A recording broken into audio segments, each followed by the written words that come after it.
They're two happy women bringing you inspiring stories, politics, pop culture, and lifestyle hacks, all with an eye to making our communities and our country a better place to live.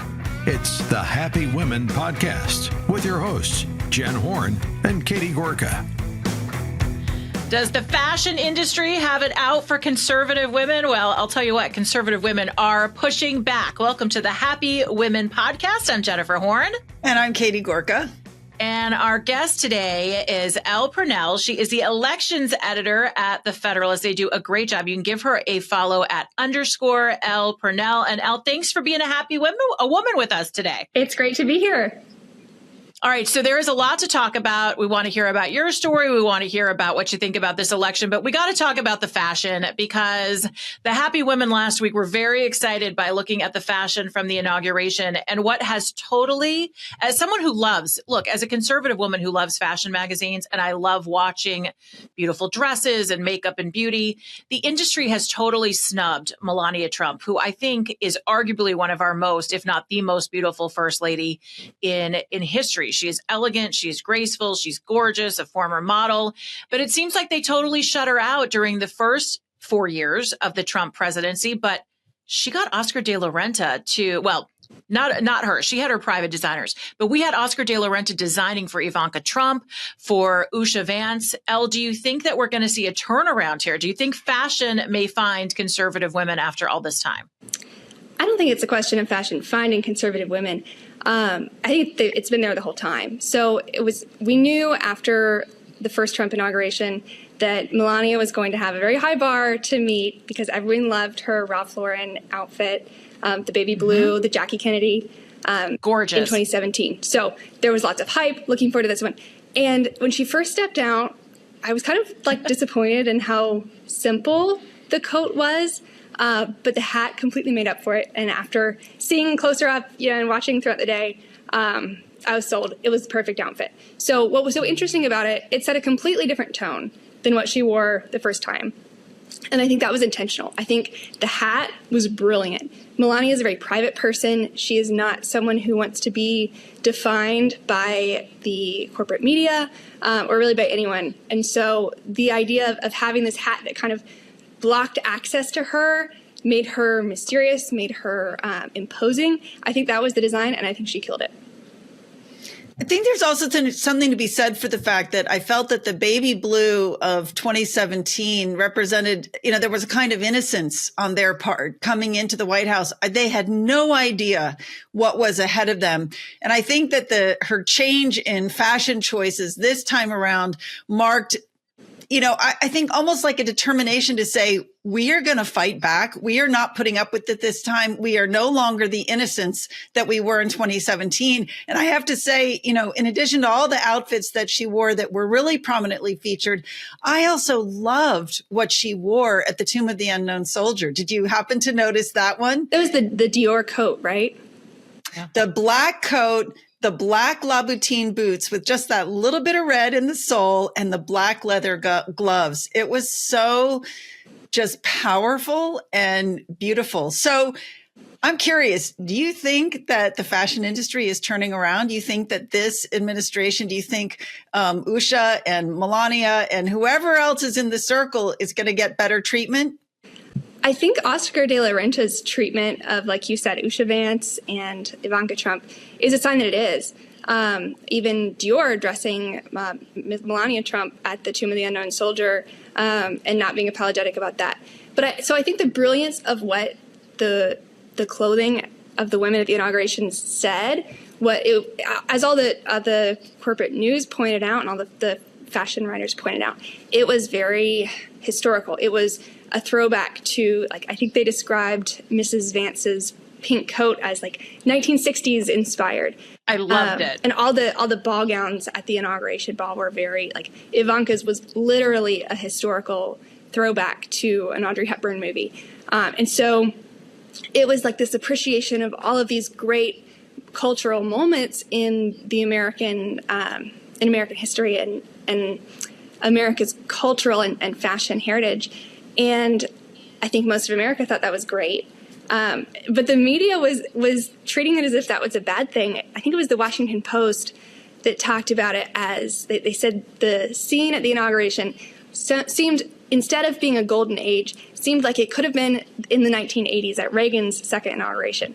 And that made me laugh because I was like, doesn't everyone love the 1980s? Doesn't everyone remember the 80s as a golden age? Like, Reagan was running on a campaign of mourning in America.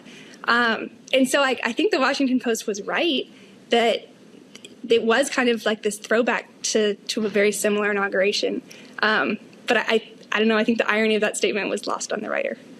Well, I think it's kind of funny because, look, I was just a baby in the 80s, but it was a time of prosperity, right? That was a time of excess. Everybody was living high on the hog. Don't we want to go back to that instead of $15 eggs and crazy people barely breathing in the White House? Like, I'll take me back to Reagan in the 80s. I think I'd be fine.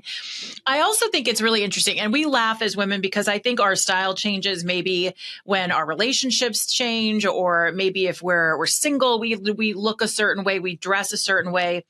Our clothes tell us kind of a place and time where we are in our lives. And what I think is interesting about Melania and Usha Vance is that the first time around, I think, Katie, you nailed it. Melania's playing nice. She's got that beautiful pale blue suit.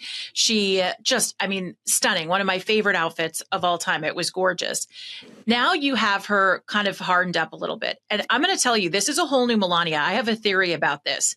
She's done playing the games. I think she has zero you-know-whats to give. Like, I think she's just ready to go out there and do her thing. I live in Los Angeles, Elle, and I watched her come to town with President Trump on Friday when she was here to visit with fire victims. And it was a Melania that I don't think we've seen before. She was more herself. I feel like she was out there talking to people. She was more talkative, more empathetic. Like, I feel like she has just said, you know what, enough of what people expected of me. Here's just who I am. And I love that. And I think the black and white, the starkness of her choices fits where she is right now. With Usha Vance, she's getting to know the country.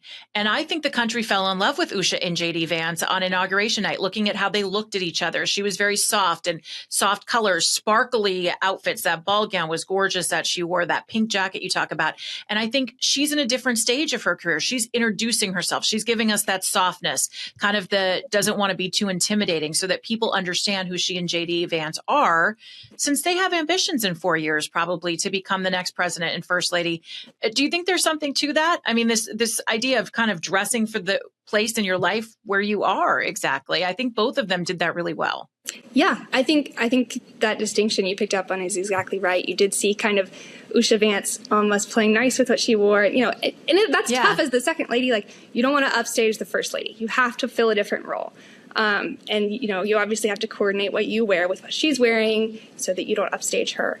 But I think Melania represented something that the majority of Americans who voted for the Trump-Vance ticket feel is kind of that, I don't care anymore. Like, you can call me, you can try to cancel me, you can call me whatever you want. Yep. You can come after me, and I don't care. Like, I'm done pretending to play by the rules of having to sound good in the New York Times or having to sound good in Washington. Like, I don't care. I love my country, and this is what I believe, and you can take it or leave it.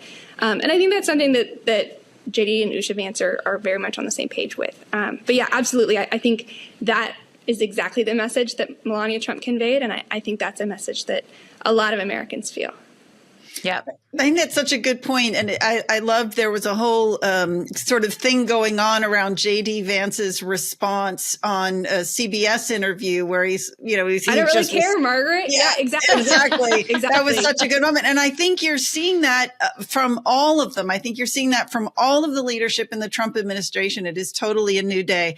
But I cannot leave the topic of fashion just yet. Okay, one more point to make, because this really came up for me in a big way this week.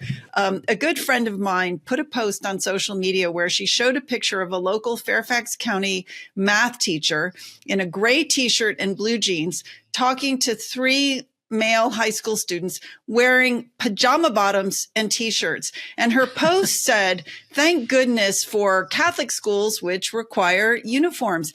And I'm just wondering, with Melania back in the White House, with Usha Vance, do we think that there might be a return to elegance, a return to sort of getting away from pajama bottoms as an acceptable? Don't touch my comfy pants, Katie. Oh my Gorka. Don't gosh. touch them. I'm always so horrified. I'm sorry, but I'm going to say, especially when I travel, people dress like schlubs.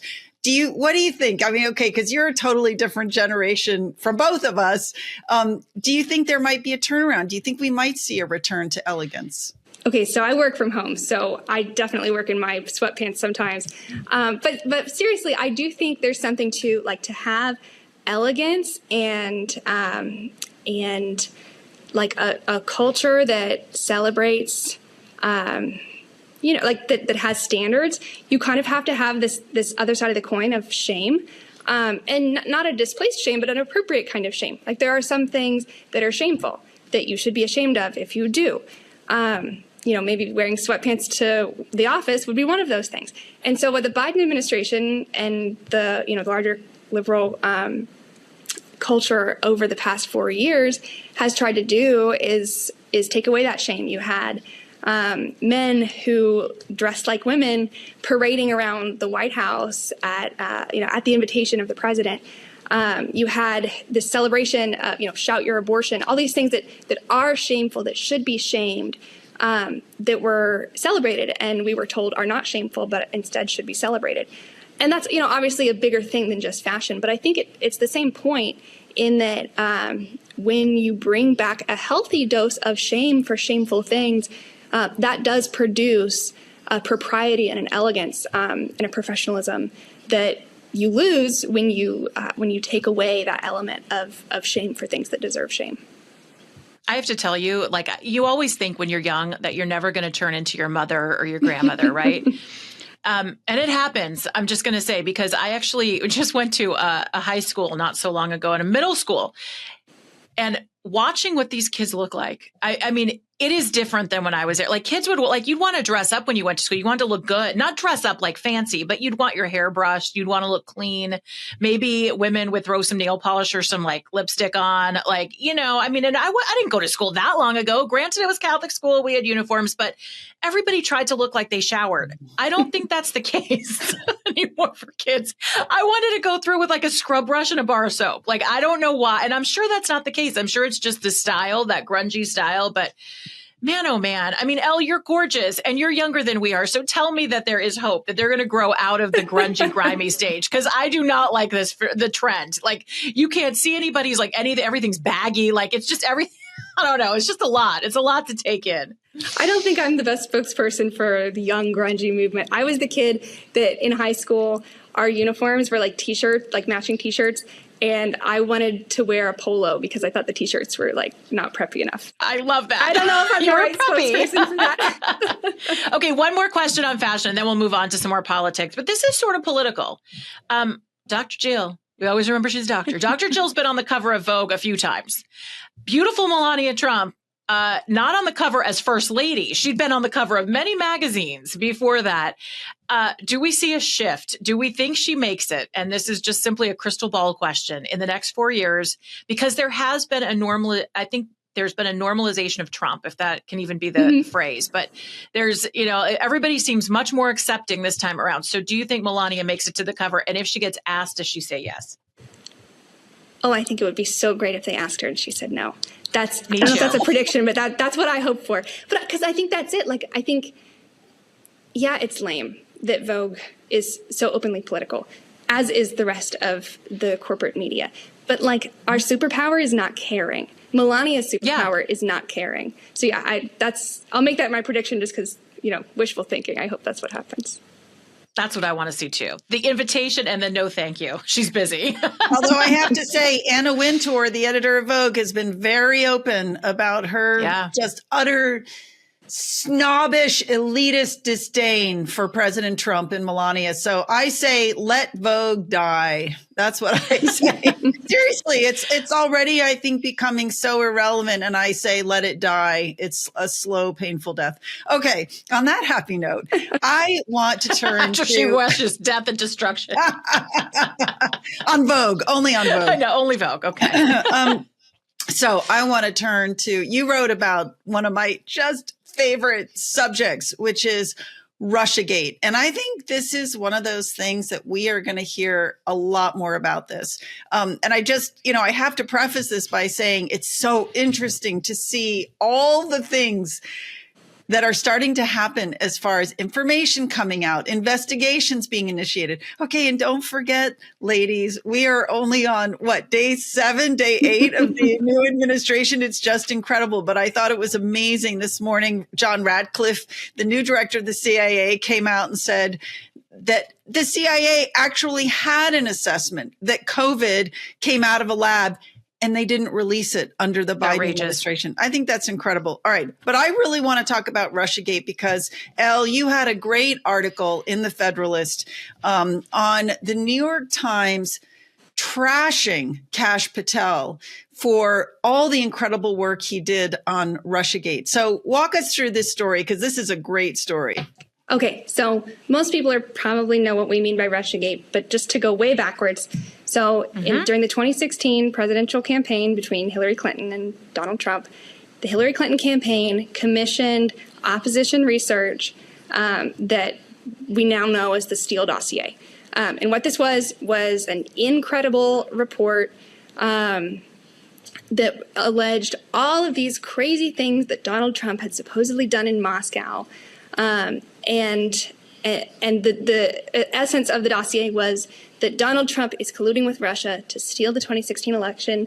Russia has this blackmail information on Trump, and they're in cahoots, and so you can't trust Trump. And the whole media just latched onto this. The dossier was shopped to the FBI by the Clinton campaign. The FBI takes it, starts an investigation into the Trump campaign. Uses the Steele dossier to obtain a FISA warrant to spy on a Trump staffer, Carter Page. And so it just becomes this whole, the FBI treats it as legitimate and uses it for this investigation. Leaks get leaked to the media runs with it and talks about how Trump is colluding with Russia. And so they're all in, it's kind of this back and forth. The FBI feeds the media and then the media feeds the FBI, and the Trump-Russia hoax is born. And Kash Patel was one of the people who, while he was working for the House Intel Committee under Representative Devin Nunes, kind of uncovered how illegitimate this whole hoax was, and specifically the use of the Steele dossier to obtain a FISA warrant to spy on Carter Page. So obviously the people who perpetuated the Russia collusion hoax don't want Kash Patel to run the FBI, which was also helping to perpetuate the Russia hoax. That's where the New York Times comes in. They accepted these leaks and ran with them. Wrote the two of the reporters on this hit piece that dropped last week on Kash Patel, Charlie Savage and Adam Goldman. Goldman got a Pulitzer for his Russiagate work. So they've been covering this beat for a while. And Kash Patel kind of made them look ridiculous when he showed what a hoax this story was from the beginning. So what they did was basically, in this story, kind of go back through and repeat a lot of the old Russiagate lies, and to smear Kash Patel for what he'd done to uncover the hoax. So that's the backstory. Well, and what's interesting about that is they want to smear Kash Patel. I mean, we've seen this. Katie and I have been covering it here. The left wanted to pick off all of President Trump's picks, right? He went through, they got Matt Gaetz, got him out of the way. They started after Pete Hegseth. I'm so happy to say, as we sit here today, he's been confirmed and already talking more than Lloyd Austin ever uttered as the Secretary of Defense. So happy to see that.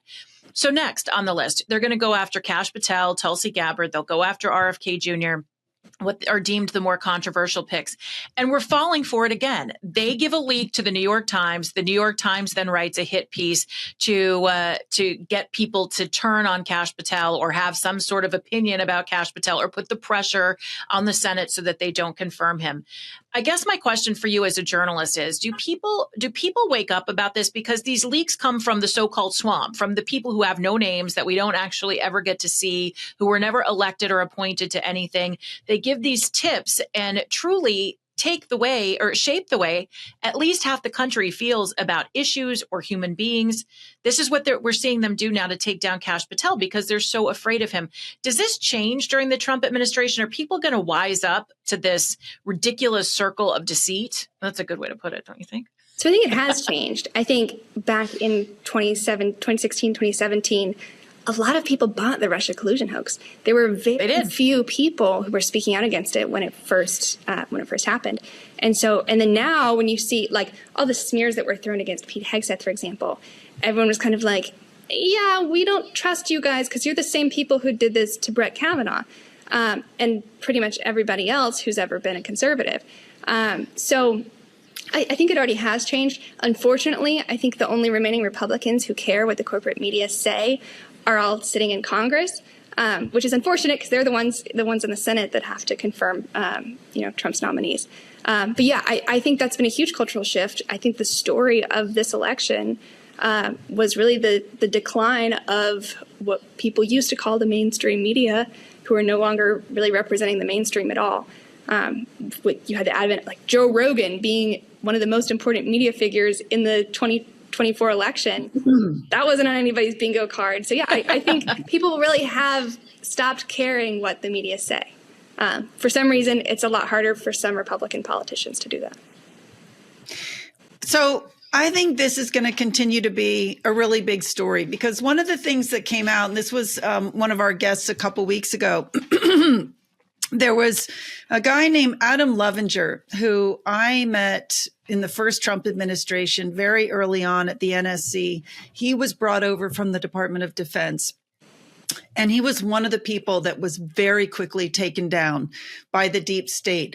He came out with a book just a couple of months ago, and I really commend it. I commend it to everybody because if you have any doubts about how evil the deep state is and how evil people can be, just read this book. It's called Insider Threat, and it's incredible by Adam Levinger. But one of the really interesting points for me about the book is the fact that there is actually more of a backstory to the Russia hoax than I think most people realized. So what he traces is the fact you had this very elite office within the Department of Defense called the Office of Net Assessment. And it had like this very sort of mythical special status because these were the guys that were kind of up in the turret doing the deep, deep thinking about America's capabilities and our enemies.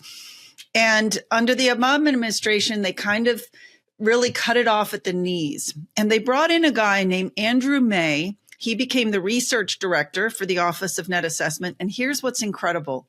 This just blows my mind. Adam May actually set up a series of contracts with an infamous communist named Stefan Halper. And believe this or not, the former head of Russian intelligence, General Trubnikov.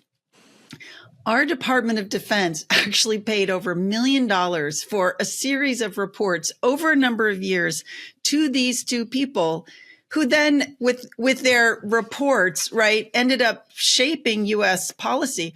The argument that Adam makes is that ultimately what was partly also behind the Russia hoax is the fact that the Russians had dirt on Hillary Clinton. So I just think this is a big story with a lot more to come. I know right now what the New York Times is after is just stopping Kash Patel, but you think he's going to be able to push through? When do we even know, like, what's the status of his appointment? I think the confirmation hearing's on Thursday morning. Mm-hmm. Great. I think that's right. Yeah. Do you think he'll get through? What's your gut sense? Oh, I hate making predictions. Well, we saw that the Hegseth vote was close. It's amazing when Democrat presidents appoint Democrat nominees, Democrat senators just vote. Like, it's assumed that they will vote for, with their party for their president's nominee. And what's weird about Republicans is that they just don't do that. Like, they will put out a statement announcing, I've decided I'm going to support this nominee. Okay, cool. Why is that? Why do you feel the need to announce that? For Democrats, they just always do it. So yeah, with the Hegseth vote, you had Collins, Murkowski, and McConnell vote against Hegseth. We'll see. Disgraceful, by the way. The one I'll give a pass to, maybe Susan Collins, because she's going to be up for election in a place like Maine. But Murkowski and McConnell, I mean, give me a break. It's ridiculous.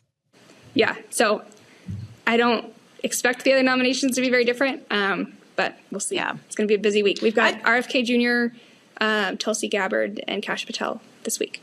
I actually think I'm feeling good about it. You know, I think everybody realizes that this is Trump's party now. It's not like some section of Republicans that get to work to try to take it away. This is the Republican Party that has shifted in a more populist direction, whether people like to hear that or not. It has shifted in the direction of Trump. They need to get on board. And, you know, it's hard to predict because you always have these people who like to stand out, but I think the pressure is pretty real. And I think Trump's really smart and he's playing this well. This week, as we are together, he this past weekend had the Republican representatives from the House at a retreat. They talked about the budget moving forward. And, you know, it's like herding cats in the House. The Senate's hard enough. But I think moving forward, Trump has really made himself accessible to talk about his agenda and how everybody needs to work together in that respect.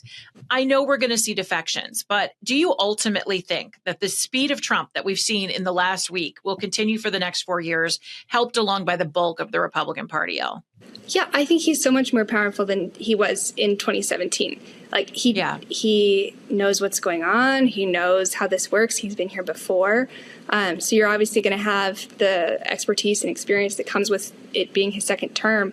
But I think having 4 years where he wasn't in the White House, where he was constantly the target of whether it was assassination attempts or lawfare or, you know, all of the different things that were thrown at him. I think he's coming in with this whole new understanding of what the game is this time. And we've seen that in his first week, you know, I read somewhere it was like over 300 actions in his first week. Watching that, I was like, we all knew Joe Biden wasn't really president. But like watching Trump last week, I was like, oh, he really wasn't president. Like I forgot how much he wasn't president because we were so used to it for 4 years. So yeah, I think that's indicative of what the next 4 years are going to look like.